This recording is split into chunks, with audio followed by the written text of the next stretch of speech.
आज महाराष्ट्रात जर गुन्हा झाला की लगेच काही लोक म्हणतात शिवरायांचं राज्य असतं तर आरोपीला लगेच शिक्षा झाली असती, हो झाली असती.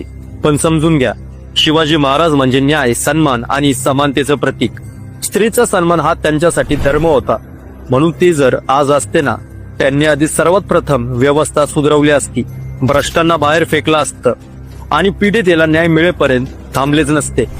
पण आपल्या आजच्या समस्येचं मूळ कुठं आहे? संविधानात नाही, समस्या आहे सिस्टम मध्ये. सिस्टम चालवणाऱ्या लोकात, धीमे, भ्रष्ट, राजकीय दबावातले. आणि यात एक मोठा दोष हा आपलाच आहे.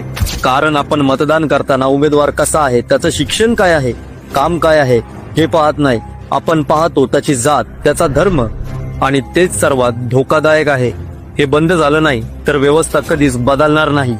म्हणून संविधान सादर करताना बाबासाहेब हे म्हटले होते, जर सत्ताधारी लोक अन्यायकारक, जातीवादी आणि भ्रष्ट असतील तर त्यांच्या हातात हे संविधान निरुपयोगी होईल आणि त्या दिवशी मी ते संविधान स्वतः जाळून टाकेल. याचा अर्थ अगदी स्पष्ट आहे. दोष हा संविधानात नाही, दोष हा सिस्टम मध्ये आहे. दोष हा सिस्टम चालवणाऱ्यांचा आणि त्यांना निवडणाऱ्या आपला आहे. छत्रपती शिवाजी महाराज आणि डॉक्टर बाबासाहेब आंबेडकर या दोघांची एकच शिकवण, न्याय द्या, स्त्रीचा सन्मान करा, दोषीला शिक्षा द्या आणि नेता निवडताना जात धर्म नव्हे, त्यांचं काम आणि त्यांचा स्वभाव पहा.